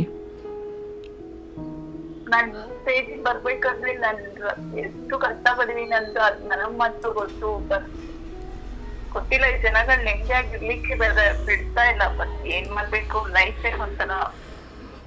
ಪಲ್ಲವಿ ಅವರೇ ಕೇಳಿಸ್ಕೊಳ್ಳಿ, ಎಲ್ಲಿವರೆಗೂ ನಿಮ್ಮ ಪ್ರಶ್ನೆ ಈ ಜನರು, ಈ ಸಮಾಜ ನನ್ನನ್ನು ಬಿಡ್ತಾ ಇಲ್ಲ ಅನ್ನೋ ಅಸಹಾಯಕತೆಯನ್ನು ನೀವು ಪ್ರದರ್ಶನ ಮಾಡ್ತೀರಲ್ವಾ, ಅಲ್ಲಿಯವರೆಗೂ ಈ ಸಮಾಜ ಸೂಕ್ಷ್ಮವಾಗಿ ಅದನ್ನು ಗಮನಿಸಿ ಅದರ ಸಂಪೂರ್ಣ ಲಾಭವನ್ನು ಪಡೀಲಿಕ್ಕೆ ಖಂಡಿತ ಪ್ರಯತ್ನ ಮಾಡುತ್ತೆ. ನಿಜ ತಾನೇ? ಆ್ಯಂಡ್ ಇವತ್ತು ಇಷ್ಟೆಲ್ಲ ಮಾತಾಡೋ ನಾವು ಸುಮ್ಮನೆ ಎಲ್ಲೋ ಒಂದು ಕಡೆ ಹೇಳ್ತೀವಿ ಸಿಕ್ಕದವ್ರಿಗೆಲ್ಲ, ಅಯ್ಯೋ ಈ ಸಮಾಜ ನನ್ನನ್ನು ಬದುಕೋಗಿ ಬಿಡ್ತಿಲ್ಲ ಅಂದರೆ ನಮ್ಮ ವೈಫಲ್ಯತೆಗಳನ್ನು ಹೆಚ್ಚು ಯಾವಾಗ ಹೇಳ್ತಾ ಹೋಗ್ತೀವಿ, ಈ ಸಮಾಜ ಅದನ್ನು ಖಂಡಿತ ಒಳ್ಳೆಯ ರೀತಿಯಲ್ಲಿ ಬಳಸ್ಕೊಳ್ಳುತ್ತೆ. ನಿನ್ನಲ್ಲಾಗೋ ಚಿಕ್ಕ ಪುಟ್ಟ ನಿರ್ಧಾರಗಳ ಮೇಲೆ ನಿಂತಿದೆ ನಿನ್ನ ಬದುಕು. ಆ್ಯಂಡ್ ಇಲ್ಲಿವರೆಗೂ ನೀನೇನು ಸಂಪಾದನೆ ಮಾಡಿದೀಯಾ, ಆ್ಯಂಡ್ ನೀನೇನು ಕೆಲಸದಲ್ಲಿದ್ದೀಯಾ, ನಿನ್ನಲ್ಲಿ ಎಷ್ಟು ಸೌಂದರ್ಯ ಇದೆ, ನಿನ್ನ ಬದುಕು ಹೇಗಿದೆ, ವಿಷಯ ಅದಲ್ಲ. ನೀನದನ್ನು ಉಳಿಸ್ಕೊಳ್ಬೇಕು ಅಷ್ಟೇ ಇರುವುದು. ಈಗ ಹೇಗೆ ಸಂಪಾದನೆ ಮಾಡಿದೆ, ನೀನು ಎಲ್ಲಿಂದ ಬಂದೆ, ಅದೊಂದು ಇತಿಹಾಸ. ಯಾರೋ ಆಸಕ್ತಿ ಇರೋರು ಕೇಳ್ತಾರೆ, ಆ್ಯಂಡ್ ಅದ್ರ ಹೊರತಾಗಿ ನಿನ್ನ ಕತೆ ಯಾರಿಗೂ ಬೇಕಿಲ್ಲ, ಹೌದಲ್ವಾ? ವಿಷಯ ಇರೋದು ನಿನ್ನ ಬದುಕು ನಿನಗೆ ಸಿಕ್ಕಿದೆ, ಅದನ್ನು ನೀನು ಕಟ್ಕೊಂಡಿದೀಯಾ, ಹಾಗೂ ಅದನ್ನು ಉಳಿಸ್ಕೊಳ್ತೀಯ, ಅದು ಯಾವತ್ತೂ ಮುಗಿದು ಹೋಗುತ್ತೆ. ಮೊದಲನೇದಾಗಿ ನಿನ್ನ ವೈಫಲ್ಯಗಳ ಬಗ್ಗೆ ಹೆಚ್ಚು ಗಮನ ಕೊಡಬೇಡ. ಹಾಗೆ ನೋಡಿದ್ರೆ ಇದೊಂದು ಸಮಸ್ಯೆನೇ ಅಲ್ಲ, ಅದು ಯಾವತ್ತೂ ಒಂದು ಸುಮ್ಮನಾಗುತ್ತೆ. ಯಾವ ಪ್ರಾಣಿ ನಿನಗೆ ತೊಂದರೆ ಕೊಡ್ತಾ ಇದೆಯೋ ಖಂಡಿತ ಸುಮ್ಮನಾಗುತ್ತೆ. ಭಗವಂತನ ಮೇಲೆ ನಂಬಿಕೆ ಇಡು, ನಿನ್ನ ಕೆಲಸವನ್ನು ಇನ್ನೂ ಅದ್ಭುತವಾಗಿ ಮಾಡು, ಹಾಗೂ ಇವರನ್ನು ನಿರ್ಲಕ್ಷ್ಯ ಮಾಡು. ಸಿಂಪಲ್. ಏನು ಅಬ್ಬಬ್ಬಾ ಅಂದರೆ ನೀನು ಹಿಂಬಾಲಿಸ್ಬೋದು, ಅಬ್ಬಬ್ಬಾ ಅಂದರೆ ಒಂದು 2 ಮಾತು ಹಾಡ್ಬೋದು. ಈ ಸಮಾಜದಲ್ಲಿ ಇನ್ನೂ ಒಳ್ಳೆಯವರು ಬದುಕಿದ್ದಾರೆ. ಖಂಡಿತ ನೀನು ಧರ್ಮದಲ್ಲಿದ್ದರೆ ನೀನು ಯಾವತ್ತೂ ಯಾರೂ ಕೈ ಬಿಡಲ್ಲ, ಯಾವುದೋ ಒಂದು ರೂಪದಲ್ಲಿ ಖಂಡಿತ ನಿನ್ನನ್ನು ಕಾಪಾಡ್ತಾರೆ. ಬಟ್ ನೀನು ನಿರ್ಧಾರ ಮಾಡಬೇಕಷ್ಟೇ, ಇದನ್ನು ನಾನು ಎದುರಿಸಿ ನಿಲ್ತೀನಿ ಅಂತ. ಯಾರ ಮಾರ್ಗದರ್ಶನವೂ ಯಾರ ಸಲಹೆಯೂ ಕೆಲಸ ಮಾಡಲ್ಲ ಎಲ್ಲಿವರೆಗೂ ನೀನು ನಿರ್ಧಾರ ಮಾಡೋವರೆಗೂ. ಓಕೆ. ಆ್ಯಂಡ್ ಪಲ್ಲವಿಯವರು ಯೋಚನೆ ಮಾಡಿ, ಎಷ್ಟು ಜನ ಹೆಣ್ಮಕ್ಳು ಈ ಶೋವಲ್ಲಿ ನೀವು ಕೇಳ್ತೀರಾ, ಇದೊಂದು ಸಮಸ್ಯೆನಾ ಅಂತ ನಿಮ್ಗೀಗ ಅನಿಸುತ್ತಾ? ಇಲ್ಲ ಬ್ರೋ, ಹೇಗಾಗಿದೆ ಅಂದ್ರೆ ಲೈಕ್ ನಾನು ಒಂದು ಅವನಿಂದ ಹೈಡ್ ಮಾಡಿ ಕುತ್ಕೊಳ್ಳೋ ತರ ಆಗ್ಬಿಟ್ಟಿದೆ. ನಾನು ಎಲ್ಲಿ ಹೋದ್ರೆ ಏನ್ ಪ್ರಾಬ್ಲಮ್ ಆಗುತ್ತೋ, ಇವನ್ ನನ್ ಊರಿಗೆ ಸಹ ಹೋಗಲ್ಲ. ನನ್ಗಷ್ಟು ಇರಿಟೇಷನ್ ಅನ್ಸುತ್ತೆ. ಯಾರಾದ್ರೂ ಒಬ್ರು ಹೇಳ್ತಾರೆ, ಅಲ್ಲಿ ಬಂದು ಸುಮ್ಮನೆ ರೋಡಲ್ಲೆಲ್ಲ ಇದು ಮಾಡ್ತಾರೆ. ಇವನ್ ನನ್ಗೆ ಗೊತ್ತಿದೆ ಎಲ್ಲೇ ಕರ್ಕೊಂಡು ಹೋಗ್ತಾರೆ, ಎಷ್ಟು ದೂರ ಕರ್ಕೊಂಡು ಹೋಗ್ತಾರೆ, ಅಲ್ಲಿಂದ ತಪ್ಪು ತುಂಬಾ ತುಂಬಾ ಟಾರ್ಚರ್ ಆಗ್ಬಿಟ್ಟಿದೆ. ಎದಕ್ಕಿಗಾಗ್ತಿದೆ ಅಂತ ನನ್ಗಂತೂ ಗೊತ್ತಿಲ್ಲ. ಇವತ್ತು ಸಹ ನಾನು ಕೆಲ್ಸಕ್ಕೆ ಬರ್ತೀನ, ಎಲ್ಲಿ ಯಾರು ನೋಡ್ತಾರೋ, ಎಲ್ಲಿ ಹೋಗಿ ಹೇಳ್ತಾರೋ, ಮತ್ತೆ ಏನ್ ಬಂದು ಪ್ರಾಬ್ಲಮ್ ಮಾಡ್ತಾರೋ, ಆ ತರ ಒಂದು ಟೆನ್ಷನ್ಸ್ ಇದೆ ನನ್ಗೆ. ಯಾಕೆ ಅರ್ಥ ಮಾಡ್ಕೊಳ್ಳಿ, ಈಗ ನನಗೆ ಸ್ಪಷ್ಟವಾಗಿ ಅರ್ಥ ಆಗಿದೆ. ಇದು ಆ ಕಡೆಯಿಂದ ಬರ್ತಾ ಇರೋ ಸಮಸ್ಯೆ ಅಲ್ಲ, ಇದು ನಿನ್ನ ಒಳಗಡೆ ಇರೋ ಮನೋರೋಗದ ಸಮಸ್ಯೆ. ನೀನು ಅಂದ್ಕೊಂಡಿದೀಯಾ, ಹಾಗೂ ನಿನ್ನ ಪ್ರತಿ ಹೆಜ್ಜೆಯಲ್ಲೂ ನೀನು ಒಂದಷ್ಟು ಭ್ರಮೆಗಳಲ್ಲೇ ಬದುಕ್ತಾ ಇದೀಯಾ, ಏನಾಗುತ್ತೋ ಅಂತ. ಹಾಗೆ ನೋಡಿದ್ರೆ ಇಲ್ಲಿವರೆಗೂ ಆಗಿರೋದು ಬಹಳ ಕಡಿಮೆ, ಬಟ್ ನೀನು ಎಣಿಕೆ ಮಾಡಿದ್ದು ಬಹಳ ಜಾಸ್ತಿ. ಹೌದಲ್ವಾ? ಆಗಿರೋದು ಬಹಳ ಕಡಿಮೆ. ಸೂಕ್ತ ಸಂದೇಶ ಇಷ್ಟೇ. ಹಾಗೂ ನೀವು ಮೌನವಾಗಿ ಯೋಚಿಸಿ ನೋಡಿ, ಇದೇ ಸತ್ಯ. ನಿಮ್ಮಲ್ಲಿ ಎಲ್ಲಿವರೆಗೂ ಪ್ರತಿ ಕ್ಷಣ ಏನೋ ಆಗ್ಬಿಡುತ್ತೆ, ಆತ ಏನೋ ಮಾಡ್ತಾನೆ, ಆತ ಏನೋ ಅಂದರೆ ನೀವು ಅದಕ್ಕೆ ಪ್ರತಿಕ್ರಿಯಿಸ್ತಾ ಇದ್ದೀರಾ, ಹಾಗೂ ನೀವು ಅದಕ್ಕೆ ಬೆಂಬಲ ಕೊಡ್ತಾ ಇದ್ದೀರಾ ಅಂತ ಅರ್ಥ. ಎಲ್ಲಿವರೆಗೂ ನೀವು ಪ್ರತಿಕ್ರಿಯಿಸಿ ಬೆಂಬಲ ನೀವು ಅಂದ್ಕೊಳ್ತೀರಾ ನೀವು ಅದರಿಂದ ಕಾಪಾಡ್ಕೊಳ್ಳಿಕ್ಕೆ ಇಷ್ಟು ಮಾಡ್ತಾ ಇದ್ದೀರಾ ಅಂತ. ಇಲ್ಲ, ನಿಮ್ಮ ಪ್ರತಿಯೊಂದು ಹೆಜ್ಜೆಯೂ ಆತನಿಗೆ ಉಪಯೋಗ ಆಗ್ತಾ ಇದೆ. ಇಲ್ಲ ಬ್ರೋ, ಒಂದ್ಸಲ ಸ್ಕೂಲಿಂದ ಮಗುನ್ ಬಿಟ್ಬಿಟ್ಟು ಆಫೀಸ್ಗೆ ಹೋಗ್ತಾ ಇದ್ದೀನಿ, ಒಂದಷ್ಟು ಟಾಬ್ಲೆಟ್ ತಂದಿ ರೋಡಲ್ಲಿ ಗಾಡಿ ಅಡ್ಡ ಹಾಕಿ ಒಂದೇ ಸಲ ನಾನು ಆ ಟೈಮಲ್ಲಿ ನಾನು ಏನ್ ಮಾಡ್ಬೇಕು ಅಂತ ನನ್ಗೆ ಗೊತ್ತಿಲ್ಲ. ಒಂದ್ಸಲ ಬರ್ತಾರೆ ಸ್ಕೂಲ್ ಹತ್ರ ನೈಲ್ಸ್ ಎತ್ಕೊಂಡು ಕೈ ಕಟ್ ಆ ತರ ಬ್ಲಾಕ್ ಮೇಲ್ ಮಾಡೋರ್ಗೆಲ್ಲ ಏನ್ ಮಾಡ್ಲಿಲ್ಲ. ನಾನು ಇವನ್ 3-4 ಸಲ ಕಂಪ್ಲೇಂಟ್ ಸಹ ಕೊಟ್ಟಿರಿ. ಇಷ್ಟೆಲ್ಲ ಆದ್ರೂ ಅಲ್ಲ, ಕಂಪ್ಲೇಂಟ್ ಕೊಟ್ಟಾಗ ನೀವು ಲೀಗಲ್ಲಿ ಹೋದಾಗ ಅಲ್ಲಿ ಏನಾಯ್ತು? ಸೊ ನಾನು ಕಂಪ್ಲೇಂಟ್ ಕೊಟ್ಟಿರುವಾಗ ಅವ್ರ ಫ್ಯಾಮಿಲಿನೆಲ್ಲ ಕಳ್ಸಿದ್ರು. ಸೊ ನಾನು FIR ಹಾಕೋದ್ ಬೇಡ. 3 ಸಲ ಕಂಪ್ಲೇಂಟ್ ಕೊಟ್ಟೆ, 1 ಸಲ ಸ್ಟೇಷನ್ ಬರ್ಲಿಲ್ಲ, ಹೋಗ್ಬಿಟ್ಟು ಎಲ್ಲೋ ಹೋಗ್ಬಿಟ್ಟು. 2 ಸಲ ಕೊಟ್ಟಿರುವಾಗ ಅವ್ರ ಫ್ಯಾಮಿಲಿ ಬಂದು ಇನ್ನೊಂದ್ಸಲ ಸುದ್ದಿಗೆ ಬರಲ್ಲ. ನಾನ್ ಎಲ್ಲ ಮೆನ್ಷನ್ ಮಾಡಿದೆ, ಏನು ಬ್ಲಡ್ ಲವ್ ಲೆಟರ್ ಬರೆಯೋದಂತೆ, ಒಳ್ಳೆ ಸಿಲ್ಲಿ ತರ ಅದೆಲ್ಲ ಬರ್ತಾ ಇತ್ತು. ಸೊ ಅದೆಲ್ಲ ಆಗಿದ್ಮೇಲೆ ಲಾಸ್ಟ್ ವಾರ್ನಿಂಗ್ ಕೊಟ್ರು. ನಾನು ಅಲ್ಲಿ ಸಹ ತುಂಬಾ ಚೆನ್ನಾಗ್ ಕೊಡಿದ್ರು. 3 ದಿನ ಒಳಗಡೆನೆ ಕೊಡ್ತಿದ್ರು. ನನ್ಗ ಅದೆಲ್ಲ ನೋಡಿ ಬೇಜಾರಾಯ್ತು. ನನ್ಗೆ ಯಾಕೆ ಬೇಕು? ಅವಾಗ ಅವ್ರು ಹೇಳಿದ್ರು ನಾನು ಈ ತಂಟೆಗೆ ಬರಲ್ಲ ಅಂತ. ಮತ್ತೆ ರಿಪೀಟ್ ಮಾಡ್ತಿದ್ದಾರೆ. ನನ್ ಮತ್ತೆ ಇವನ್ ನನ್ಗೆ ನಮ್ಮ ಮನೆಯವರು ಅವ್ರಿಗೆ ಸಪೋರ್ಟ್ ಮಾಡ್ತಾರೆ. ಸೊ ನನ್ನ ತಮ್ಮ ಆಗಿರ್ಬೋದು, ನಮ್ಮ ಆಂಟಿಗಳಾಗಿರ್ಬೋದು, ಎಲ್ರು ಅವ್ರಿಗೆ ಸಪೋರ್ಟ್ ಮಾಡ್ತಾರೆ. ಇಲ್ಲ, ನೀವು ಒಂದು ಅಲ್ಲಿ ಏನೋ ಕರುಣೆ ತೋರಿಸ್ತಾ ಇರೋದೇ ನಿಮ್ಮ ನಾಶಕ್ಕೆ ನೀವೇ ಕಾರಣ ಆಗ್ತಾ ಇದ್ದೀರಾ. ಅಲ್ಲಿ ಕರುಣೆ ತೋರಿಸುವಂಥದ್ದು ಏನಿದೆ? ಅಲ್ಲಿ ನಾಚಿಕೆ ಆಗ್ಬೇಕು ನಿಮ್ಮ ನಿರ್ಧಾರಗಳ ಬಗ್ಗೆ. ಇವತ್ತು ನೀವು ಅಳ್ತಾ ಇರೋದಕ್ಕೆ ಅರ್ಥನೇ ಇಲ್ಲಮ್ಮ. ನೀವು ದುಷ್ಟರನ್ನ ಎಲ್ಲಿವರೆಗೂ ಪಾಪ ಹೋಗ್ಲಿ, ಅರೆ 1 ದಿವಸ 2 ದಿವಸ ಅಲ್ಲಮ್ಮ, ಇದು ನೀವು ಮಾಡಿ, ಅದಕ್ಕೇನಿದೆ? ಅವ್ರು ಅನುಭವಿಸ್ಬೇಕು. ಅವ್ರು ಎಲ್ಲಿವರೆಗೂ ಅವ್ರು ಫುಲ್ ಸ್ಟಾಪ್ ಇಡೋದಿಲ್ವೋ ಅಲ್ಲಿವರೆಗೂ ನೀನು ಹೋಗ್ತಾ ಇರು, ಕೊಡ್ತಾ ಇರು, ಅದರಲ್ಲೇನಿದೆ? ಆ್ಯಂಡ್ ನೀನು ಯಾರಿಗೂ ಒಳ್ಳೆಯವ್ರಿಗೆ ಶಿಕ್ಷೆ ಕೊಡಿಸ್ತಾ ಇಲ್ಲ. ನೀನು ಇಲ್ಲಿ ಎಡುತ್ತಾ ಇದೆಯಾ ಅಂತ ನಿನಗೆ ಅನಿಸ್ತಾ ಇಲ್ವಾ? ನೋಡಿಯಮ್ಮ, ಒಂದೊಂದು ಸತ್ಯ, ಇದನ್ನು ಪುರಾಣದಲ್ಲಿ ಹೇಳಿಬಿಟ್ಟಿದ್ದಾರೆ.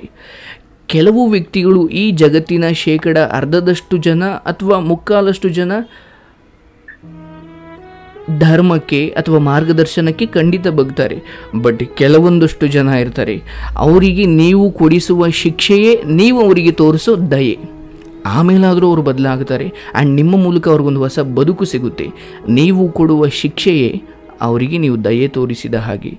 ಇಷ್ಟು ಮಾತ್ರ ಹೇಳ್ತೀನಿ. ಮಾರ್ಗದರ್ಶನದ ಮೂಲಕವೋ ಅಥವಾ ಶಿಕ್ಷೆಯ ಮೂಲಕವೋ ಇದು ನಿಮ್ಮ ಬದುಕು, ನೀವೇ ಕಾಪಾಡಿಕೊಡಬೇಕು. ಇಲ್ಲಿ ಕರುಣೆ ತೋರಿಸಿದ್ದೀರಾ ಅನ್ನೋದಾದರೆ ಅದರಿಂದ ಬರೋ ಮತ್ತೆ ಮತ್ತೆ ಆಗುವ ಅನಾಹುತಗಳನ್ನು ತಡ್ಕೊಳ್ಳೋಕೆ ರೆಡಿ ಇರಿ. ಸಿಂಪಲ್. ನಿಮ್ಗೆ ಅಷ್ಟು ದೊಡ್ಡತನ ಇದೆ ಭ್ರಷ್ಟರ ಮೇಲೆ, ಅಧರ್ಮಿಗಳ ಮೇಲೆ ಅನ್ನೋದಾದರೆ ಅದನ್ನು ತಡ್ಕೊಳ್ಳೋಷ್ಟು ದೊಡ್ಡತನ ಇರಬೇಕಲ್ವ ನಿಮಗೆ. ಮತ್ತು ಯಾಕೆ ಈ ರೋದನೆ? ಇದಕ್ಕೇನಾದರೂ ಅರ್ಥ ಇದೆಯಾ? ಫ್ರೆಂಡ್ ಸರ್ಕಲ್ ಎಲ್ಲ ಸ್ವಲ್ಪ ಸರಿ ಇಲ್ಲ. ಅವರು ಒಂದ್ ಹೇಳ್ತಾರೆ, ಅಲ್ಲಮ್ಮ, ನಿನ್ನ ಪರ ಯಾರೂ ಇಲ್ವಾ ಈ ಜಗತ್ತಲ್ಲಿ? ನಿನ್ನ ಸಂಬಂಧಿಕರು ಅಥವಾ ನೀನು ಕೆಲಸ ಮಾಡೋ ಜಾಗದಲ್ಲಿ? ನನ್ಗೆ ಹೇಳ್ಕೊಳ್ಳಿಕ್ಕೆ ನನ್ಗೆ ಅಸಹ್ಯ ಆಗುತ್ತೆ ಇದನ್ನ. ನೋಡಮ್ಮ, ಒಂದು ಕೆಲಸ ಮಾಡು, ಇರೋ ಜಾಗವನ್ನು ಖಾಲಿ ಮಾಡು. ಅಂದರೆ ಈ ಸಂಘರ್ಷ ನಂಗೆ ಆಗಲ್ಲ, ಅದು ಬೇಡ ಅಂದರೆ ಜಾಗ ಖಾಲಿ ಮಾಡು. ಅಥವಾ ಇದ್ದ ಜಾಗದಲ್ಲಿ ಒಳ್ಳೆಯವ್ರ ಸಹಾಯ ತಗೊಂಡು ಅದರ ವಿರುದ್ಧ ಹೋರಾಡು. ನಿನ್ನ ಹೆಸರು ಅಜರಾಮರವಾಗಾದರೂ ಉಳ್ಕೊಳ್ಳಿ. ಬೇರೆ ಹೆಣ್ಣುಮಕ್ಕಳು ಬದುಕಲಿಗೆ ನೀನೊಂದು ಪಾಠ ಆಗಾದರೂ ಉಳ್ಕೊಳ್ಳಿ. ಇವೆಲ್ಲರಿಗೊಂದು ಮಾಡು, ನಿನ್ನ ಬದುಕು ಸಾರ್ಥಕ ಆಗುತ್ತೆ. ಕೇವಲ ನಿನಗೋಸ್ಕರ ನೀನು ಯೋಚನೆ ಮಾಡ್ತಾ ಹೋದರೆ ಇದರಿಂದ ನೀನು ಬರೋದೇ ಇಲ್ಲ. ಯಾಕಂದರೆ ನೀನು ಹೇಗಾದರೂ ನಾನು ಇದರಿಂದ ಬದಲಾಗಬೇಕು ಅಂತ ಯೋಚನೆ ಮಾಡ್ತೀಯ. ಆಗ ನಿನಗೆ ಹಲವು ಅನೇಕ ಮಾರ್ಗಗಳು ಖಂಡಿತ ದೊರೆಯುವುದಿಲ್ಲ. ಆದರೆ ನಾನು ಇದರಿಂದ ಆಚೆ ಬಂದು ನನ್ನಂತೆ ಎಷ್ಟು ಜನ ಹೆಣ್ಮಕ್ಳಿದ್ದಾರೆ ಅವ್ರಿಗೆಲ್ರಿಗೂ ಒಂದು ಸಂದೇಶ ಕೊಡ್ತೀನಿ ಅಂತ ನೀನು ಹೊರಡು. ಆ್ಯಂಡ್ ಅದಕ್ಕೆ ನಮ್ಮಿಂದ ಏನು ಬೇಕು ಅವಶ್ಯವಾಗಿ ನಾವು ಮಾಡ್ತೀವಿ. ಅಂದರೆ ನಾನು ಹೇಳೋದು ನೀನೊಂದು ಇಲ್ಲಿ ನಿರ್ಧಾರ ಮಾಡಬೇಕು. ವಿಷಯ ಇರೋದು ಇದು ನಿನ್ನ ಬದುಕು. ಈಗ ನಾನು ಮಾರ್ಗದರ್ಶನ ಕೊಟ್ಟರು, ನಾನೇನೇ ನಿನಗೆ ಸಹಾಯ ಮಾಡಿದ್ರು ಅಥವಾ ದೊಡ್ಡವರು ಏನೇ ಸಹಾಯ ಮಾಡಿದ್ರು ಕೂಡ ನೀನು ಬೇಡ ಸರ್, ಪಾಪ ಸರ್, ಅವರು ಬಿಟ್ಬಿಡಿ ಸರ್, ಹೋಗ್ಲಿ ಅಂತ ನೀನು ಒಂದು ಮಾತಂದರೆ ನಮ್ಮ ಸಹಾಯಗಳೆಲ್ಲ ಅಲ್ಲಿ ಸರ್ವನಾಶ ಆಗೋದು. ನಿಮ್ಮಲ್ಲಿರೋ ದೌರ್ಬಲ್ಯಗಳೇ ನಿಮ್ಮ ಇವತ್ತಿನ ದುಃಖಕ್ಕೆ ಕಾರಣ. ನಿಮ್ಮ ಸಮಸ್ಯೆ ಯಾವುದೇ ಇರಲಿ, ಇವತ್ತು ಹಣಕಾಸಿನ ಕಾರಣ ಆಗಲಿ, ಅಥವಾ ಮಕ್ಕಳು ಸರಿಯಾಗಿ ನೋಡ್ಕೊಳ್ತಿಲ್ಲ ಅನ್ನೋದಾಗಲಿ, ಅಥವಾ ಸರಿಯಾದ ಕೆಲಸ ಸಿಗ್ತಿಲ್ಲ ಅನ್ನೋದಾಗಲಿ, ಅಥವಾ ವಿಚಾರ 1000 ಇರಲಿ, ಮೂಲ ಕಾರಣ ಏನು ಗೊತ್ತಾ? ಎರಡೇ. ಒಂದು ಅಜ್ಞಾನದ ಕಾರಣ, ಇನ್ನೊಂದು ನೀವು ಸರಿಯಾದ ಸಮಯದಲ್ಲಿ ನೀವು ಸರಿಯಾದ ನಿರ್ಧಾರಗಳನ್ನ ತೆಗೆದುಕೊಳ್ಳಿಲ್ಲ. ಆ್ಯಂಡ್ ನಿಮ್ಮ ದುರದೃಷ್ಟ ಏನು ಗೊತ್ತೇನು? ನೀವು ತೆಗೆದುಕೊಂಡಿದ್ರಿ, ಬಟ್ ಅದನ್ನು ಪುನರ್ ವಾಪಸ್ ತಗೊಂಡ್ರಿ. ನೀವು ಅಂದ್ಕೊಳ್ಬೋದು ಅದು ನನ್ನ ದೊಡ್ಡತನ ಅಂತ. ನೀವು ನಿಮ್ಮ ದೊಡ್ಡತನವನ್ನು ಯಾರೋ ಭಿಕ್ಷುಕನಿಗೆ ತೋರಿಸಿ, ಯಾರೋ ಅಸಹಾಯಕಕ್ಕೆ ತೋರಿಸಿ, ದೀನ ದಲಿತರಿಗೆ ತೋರಿಸಿ. ಇಲ್ಲಲ್ಲ ನೀವು ದೊಡ್ಡತನ ತೋರಿಸೋದು. ಆ್ಯಂಡ್ ಅಮ್ಮ, ಒಂದು ಶಾಂತ ಸ್ವಭಾವದನಾದರೂ ನಾನೊಂದು ಮಾತು ಹೇಳ್ತೀನಿ. ಬಂದಿದ್ದನ್ನು ಎದುರಿಸೋ ಶಕ್ತಿ ಪ್ರತಿಯೊಬ್ಬನಿಗೂ ಇರುತ್ತೆ. ಬಟ್ ಏನಂದರೆ ಮುಂದ್ಗಡೆಯವರು ಏನು ಮಾಡ್ತಾರೋ ಒಂದು ತನ್ನ ಬದುಕಿನ ತನ್ನ ಶಕ್ತಿಯ ಅರಿವಿದ್ದೂ ಕೂಡ ಸತ್ತಂತೆ ಬದುಕೋದು ಬದುಕೇ ಅಲ್ಲ. ಆ್ಯಂಡ್ ನೀವು ಇವತ್ತೇನು ಬದುಕ್ತಾ ಇದ್ದೀರಾ, ನಿಮ್ಮ ದೃಷ್ಟಿಯಲ್ಲಿ ನೋಡಿದ್ರೆ ಅದೊಂದು ಖಂಡಿತ ಬದುಕು. ಬಟ್ ನೀವು ಹೋರಾಟ ಮಾಡದೇ ಹೋದರೆ, ನಾನು ಹೇಳ್ತೀನಿ, ಇದು ನೀವು ಎಲ್ಲಿಗೆ ಕೊನೆ ಮಾಡದೆ ಹೋದರೆ, ಹೇಗಾದರೂ ಮಾಡಿ ಕೊನೆ ಮಾಡಿ, ನಿಮ್ಮ ಮಗನ ಬದುಕು ಕೂಡ 4 ಜನ ಆಡ್ಕೊಳ್ಳೋ ಹಂತಕ್ಕೆ ಬರುತ್ತೆ. ಆ್ಯಂಡ್ ಆತ ಮಾನಸಿಕವಾಗಿ ತಯಾರಾಗಿದ್ದು ಈ ಜಗತ್ತಿನ ಮಾತಿಗೆ ನಾನು ತಲೆ ಕೆಡಿಸ್ಕೊಳ್ಳಲ್ಲ, ಇದು ನಮ್ಮ ಅಮ್ಮ ಮತ್ತು ಇನ್ನೊಬ್ಬರ ನಡುವೆ ಆಗಿದ್ದು, ನನ್ನ ಬದುಕಿಗೆ ಇದಕ್ಕೂ ಸಂಬಂಧ ಇಲ್ಲ ಅಂತ ಆತ ದೊಡ್ಡ ನಿರ್ಧಾರ ಮಾಡಿದ್ರೆ ಖಂಡಿತ ಇದು ಆತನ ಮೇಲೆ ಪ್ರಭಾವ ಬೀರಲ್ಲ. ಬಟ್ ಆತನು ನಿಮ್ಮ ಹಾಗೆ ಸೂಕ್ಷ್ಮ ಸ್ವಭಾವದನಾದರೆ ಆತನ ತಪ್ಪಿಲ್ಲದೆ ಇದ್ದರೂ ನೀವೇ ಅವ್ರ ಬದುಕನ್ನು ಹಾಳು ಮಾಡ್ದಂಗಾಗುತ್ತೆ.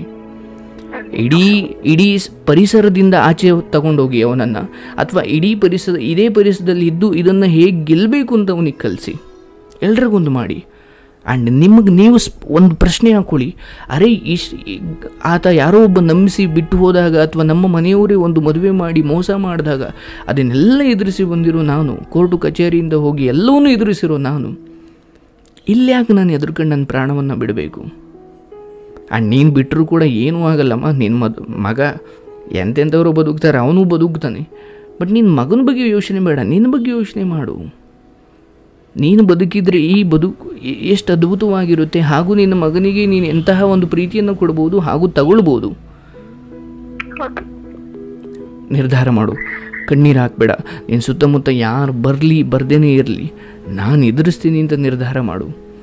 ಆ್ಯಂಡ್ ಕೆಲಸ ಹೋದರೂ ಪರವಾಗಿಲ್ಲ. ಆ್ಯಂಡ್ ಜನರು ಏನು ಅಂತಾರೆ ದಯವಿಟ್ಟು ಬೇಡ. ನೀನು ಕೆಲಸ ಮಾಡೋ ಜಾಗದಲ್ಲಿ ಅಲ್ಲೇ ಮುಖ ಬಡ್ಕೊಂಡು ಎದೆ ಬಡ್ಕೊಂಡು ನಕ್ಕರೂ ಕೂಡ ನಿನ್ನ ಮೇಲೆ ಅದು ಪ್ರಭಾವ ಬೀರಬಾರ್ದು. ಅಷ್ಟು ನೀನು ಗಟ್ಟಿಗಿತ್ತಿ ಆಗಬೇಕು. ಅದನ್ನೇ ಅಧ್ಯಾತ್ಮ ತಯಾರು ಮಾಡುತ್ತೆ. ಅದು ಮೌನ, ಧ್ಯಾನ, ಆ್ಯಂಡ್ ನಿನ್ನ ಅಂತರಾತ್ಮದ ಒಳಗಡೆ ನೀನು ಯಾವಾಗ ಇಳಿದು ಧ್ಯಾನ ಅಥವಾ ಒಂದು ನಿನ್ನ ಬದುಕನ್ನು ನೀನು ಈ ರೀತಿ ಆಧ್ಯಾತ್ಮ ಮಾರ್ಗದಲ್ಲಿ ಭಗವಂತನ ಸ್ಮರಣೆಯಲ್ಲಿ ಕರ್ಮ ಮಾರ್ಗದಲ್ಲಿ ಈ ರೀತಿ ಹೋಗ್ತೀಯ, ನೀನು ಆಚೆ ಜನ ಯಾರೋ ಏನೋ ಅಂತಾರೆ, ನಾನು ಕೆಲಸ ಮಾಡೋ ಜಾಗದಲ್ಲಿ ಏನೋ ಅಂತಾರೆ, ಊರಿಗೆ ಗೊತ್ತಾದರೆ ನನ್ನನ್ನು ಹೇಗೆ ನೋಡ್ತಾರೆ, ಇದೆಲ್ಲದರಿಂದ ಆಚೆ ಬಾ. ನಾನು ಹೇಳೋದಷ್ಟು ಈಸಿ ಎಲ್ಲ ಒಪ್ಕೊಳ್ತೀನಿ, ಬಟ್ ಪಲ್ಲವಿಯವರೇ ಸಾಧ್ಯ ಇದೆ. ಆ್ಯಂಡ್ ಇಷ್ಟು ಕೇಳ್ತಾ ಇರೋ ಸಾವಿರಾರು ಜನ ಹೆಣ್ಮಕ್ಳಿಗೆ ನೀವು ಮಾದರಿ ಆಗಬೇಕು. ಕಾಲ್ ಮಾಡಿ ಹೇಳ್ತೀನಿ ನಾನು ಏನು ಮಾಡಿದೆ. ಕಣ್ಣೀರು ಹಾಕಿ ಮನಸ್ಸಲ್ಲಿರೋ ದುಃಖಗಳನ್ನು ಆಚೆ ತಗೊಂಡು ಬನ್ನಿ, ಅದು ಒಳಗಡೆ ಉಳಿಬಾರ್ದು. ಆದರೆ ಆ ಕಣ್ಣೀರು ನಿನ್ನ ದೌರ್ಬಲ್ಯವಲ್ಲ, ಪದೇ ಪದೇ ನೆನಪಿಡ್ಕೊ, ಆ ಕಣ್ಣೀರು ನಿನ್ನ ದೌರ್ಬಲ್ಯವಲ್ಲ, ಯಾವುದಕ್ಕೋ ನಿನ್ನ ಒಳಗಡೆ ಒಂದು ದೊಡ್ಡ ತಯಾರಿ ನಡೀತಾ ಇದೆ. ಅರ್ಥ ಆಯ್ತಲ್ವಾ? ಸೊ ಇಲ್ಲಿ ನೀವು ದ್ವೇಷದಿಂದ ಇರು, ಬೈಯು, ಅದನ್ನ ಬಗ್ಗೆ ನಾನು ಹೇಳ್ತಾ ಇಲ್ಲ. ಬಹುಶಃ ಯಾವುದನ್ನೋ ತಿರಸ್ಕಾರ ಸ್ವಭಾವದಿಂದಲೂ ಗೆಲ್ಲಬಹುದು, ಪ್ರೀತಿಯಿಂದಲೂ ಗೆಲ್ಲಬಹುದು. ಇದು ಯಾವುದೂ ಆಗಲಿಲ್ಲ ಅಂದರೆ ಆಮೇಲೆ ಪೊಲೀಸು. ನಾನು ಹೇಳೋದಿಷ್ಟೇ, ಇಡೀ ಜೀವನದಲ್ಲಿ ಯಾವತ್ತೂ ಒಮ್ಮೆ ಖಂಡಿತ ದುಷ್ಟರಿಗೆ ಕ್ಷಮೆ ಅನ್ನೋದನ್ನು ಕೊಡಿ, ಬಟ್ ಒಮ್ಮೆ ಆದಮೇಲೆ ಇನ್ಯಾವತ್ತೂ ದುಷ್ಟರು ಕ್ಷಮೆಗೆ ಅರ್ಹರಲ್ಲ. ಈ ಮಾತನ್ನು ಪದೇ ಪದೇ ಹೇಳ್ತಾ ಇದ್ದೀನಿ, ನೆನ್ಪಿಟ್ಕೊಳ್ಳಿ. ನಿಮ್ಮ ಬದುಕು ಚೆನ್ನಾಗಿರಲಿ. ಆ್ಯಂಡ್ ನೀವು ಹೇಳಬೇಕು, ಯಾವತ್ತೂ ಒಂದು ದಿವಸ ಫೋನ್ ಮಾಡಿ, ಹೌದು ನಾನು ಅದನ್ನೆಲ್ಲ ಮೀರಿ ನಿಂತೆ, ಅದು ನಮ್ಮಿಂದ ಅಲ್ಲ ಅಥವಾ ಯಾರ್ದೋ ಮಾರ್ಗದರ್ಶನದಿಂದ ಅಲ್ಲ, ನಿಮ್ಮ ದೃಢವಾದ ನಂಬಿಕೆಯಿಂದ, ನಿಮ್ಮ ಮಗನ ಮೇಲಿನ ಆಸೆಯಿಂದ, ನಿನ್ನ ಬದುಕಿನ ಇಷ್ಟೂ ದಿನದ ಈ ಕಷ್ಟದ ಅನುಭವ ನೀನು ಕೊಟ್ಟಿರೋ ಛಲ ಅದು. ಆ್ಯಂಡ್ ನಿಮ್ಮ ಬದುಕೇನು ಸುಲಭ ಆಯ್ತಾನಮ್ಮ? ಎಷ್ಟೆಲ್ಲ ನೋಡ್ಕೊಂಡು ಬಂದಿರೋ ಹೆಣ್ಣು, ನನಗೀಗ ನೆನಪಾಗ್ತಿದೆ ನೀನೇನೆಲ್ಲ ಅನುಭವಿಸಿ ಬಂದಿದೀಯಾ ಅಂತ. ಖಂಡಿತ ನಾನು ತುಂಬಾ ಲೈಫ್ ನೋಡಿದೀನಿ. ಒಂದ್ ಟೈಮ್ ನಲ್ಲಿ ಗಾರೆ ಕೆಲಸ ಮಾಡಿದೀನಿ. ಇವತ್ತೊಂದು ಈ ಪ್ಲೇಸ್ ಅಲ್ಲಿ ಇದ್ದೀನಿ ಅಂದ್ರೆ ನಾನು ಒಂದೆರಡು ಕಷ್ಟಪಟ್ಟಿಲ್ಲ, ಗಾರೆ ಕೆಲಸ ಮಾಡಿದೀನಿ, ಏನೇನ್ ಕೆಲಸನೂ ಮಾಡಿದೀನಿ. ಇವತ್ತು ನನ್ನ ಹತ್ರ ಎಲ್ಲ ಇದೆ, ಬಟ್ ನೆಮ್ಮದಿ ಇಲ್ಲ. ಖಂಡಿತ ಇದೆ, ಹಾಗೆಲ್ಲ ಯೋಚನೆ ಮಾಡಬೇಡ. ನೆಮ್ಮದಿ ಇದೆ. ಆ್ಯಂಡ್ ನಿನ್ನ ಮಗ ನಿನ್ನ ಜೊತೆ ಇದ್ದಾನೆ, 3 ಹೊತ್ತು ಊಟ ಇದೆ, ಕೈಲಿ ಕೆಲಸ ಇದೆ. ಹಾಗೂ ಯಾವುದೋ ನೆಮ್ಮದಿ ಹಾಳು ಮಾಡೋ ಒಂದು ವಿಷಯ ನಿನ್ನನ್ನು ಬಾಧಿಸ್ತಾ ಇದೆ, ಅದನ್ನು ಸಂಪೂರ್ಣವಾಗಿ ನಿನ್ನ ಇಡೀ ದಿನದ ಒಂದು 10 ನಿಮಿಷ 20 ನಿಮಿಷ ಅದಕ್ಕೆ ಕೊಡು, ಯೋಚನೆ ಮಾಡು ಹೇಗೆ ಪರಿಹರಿಸ್ಕೊಳ್ಬೇಕು ಅಂತ.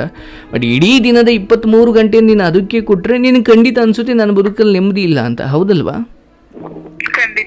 ಯಾವುದು ನಾನು ಇಷ್ಟೇ ಹೇಳೋದು, ಎಲ್ಲಿವರೆಗೂ ನಿಮ್ಮ ಸಮಸ್ಯೆಗಳು ನಿಮ್ಮ ಜೊತೆ ಇರ್ತವೆ ಅಂದರೆ ನೀವು ಹೆಚ್ಚು ಸಮಯವನ್ನು ಯಾವುದಕ್ಕೆ ಕೊಡ್ತೀರೋ ಅಷ್ಟು ಅದು ನಿಮ್ಮ ಜೊತೆ ಇರುತ್ತೆ. ಇಷ್ಟೇ ಅರ್ಥ. ನಿಮ್ಮ ಪ್ರೀತಿ ಮಾಡೋರಿಗೆ ನೀವು ಹೆಚ್ಚು ಸಮಯ ಕೊಟ್ಟರೆ ಅವ್ರು ನಿಮ್ಮ ಜೊತೆ ಉಳ್ಕೊಳ್ತಾರೆ. ನಿಮಗೆ ದ್ವೇಷ ಮಾಡೋರಿಗೆ ಹೆಚ್ಚು ಸಮಯ ಕೊಟ್ಟರೆ ಅವರೂ ನಿಮ್ಮ ಜೊತೆ ಉಳ್ಕೊಳ್ತಾರೆ. ಆಯ್ಕೆ ನಿಮಗೆ ಬಿಡ್ತೀನಿ.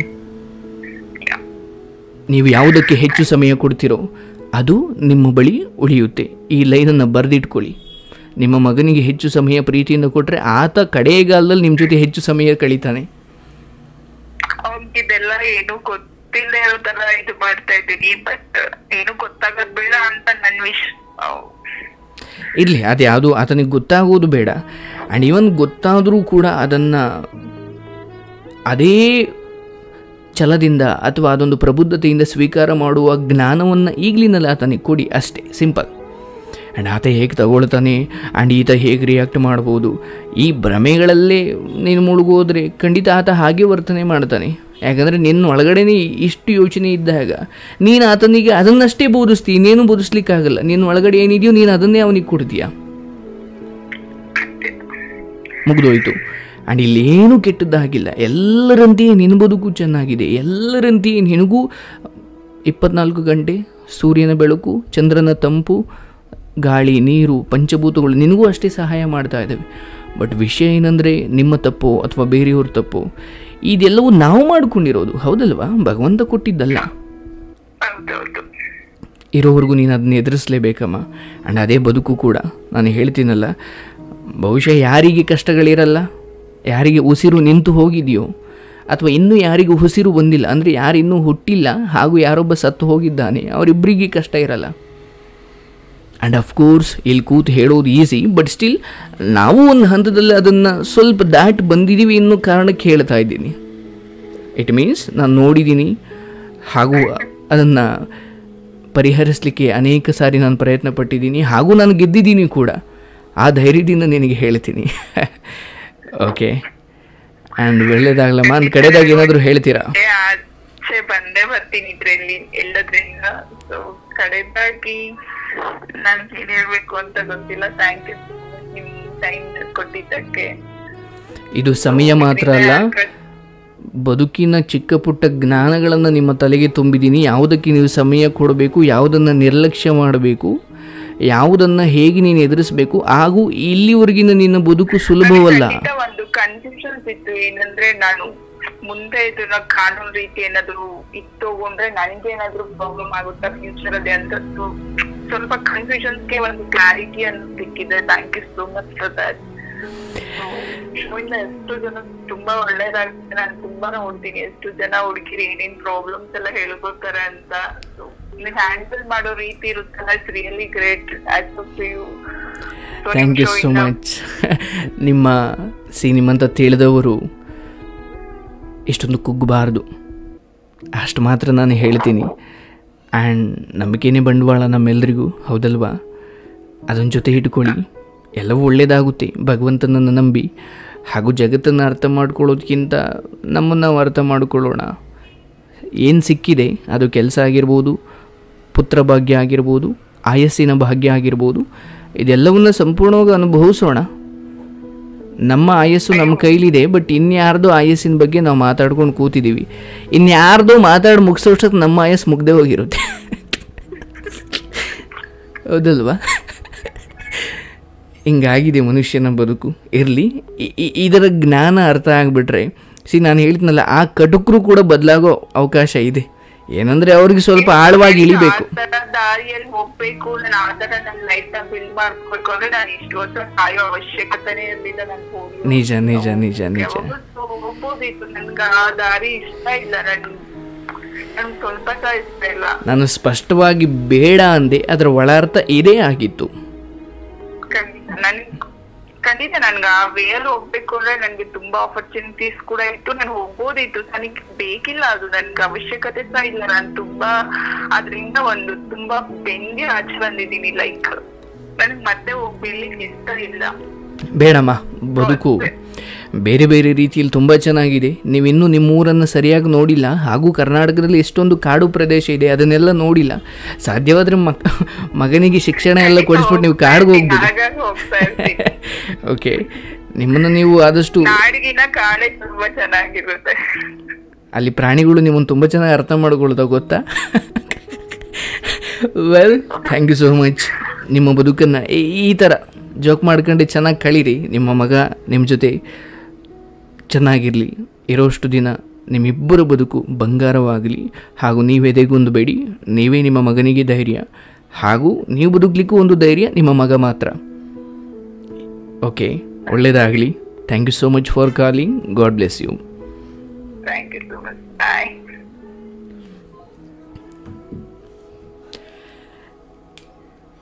ಸ್ನೇಹಿತರೆ, ನನಗನ್ಸೋ ಹಾಗೆ ಇವರು ಈ ಮುಂಚೆ ಫೋನ್ ಮಾಡಿದರು, ಆ್ಯಂಡ್ ಇವರ ಪೋಷಕರು ಆ್ಯಂಡ್ ಇವ್ರಿಗೆ ಅಪ್ಪ ಅಮ್ಮ ಇಲ್ಲ ಅಂತ ಹೇಳಿದರು, ಹಾಗೂ ಇವರ ಅಜ್ಜಿ ಇವರನ್ನು ಬೆಳೆಸಿದ್ದು, ಹಾಗೂ ಅದೇ ಪೋಷಕರು ಇವರನ್ನು ಬೆಂಗಳೂರಲ್ಲಿ ಯಾರಿಗೋ ಒಳ್ಳೆ ಮನೆ ಇದೆ ಅಥವಾ ಒಳ್ಳೆ ಕೆಲಸ ಇದೆ ಅಂತ ಕೊಟ್ಟಿದ್ರಂತೆ.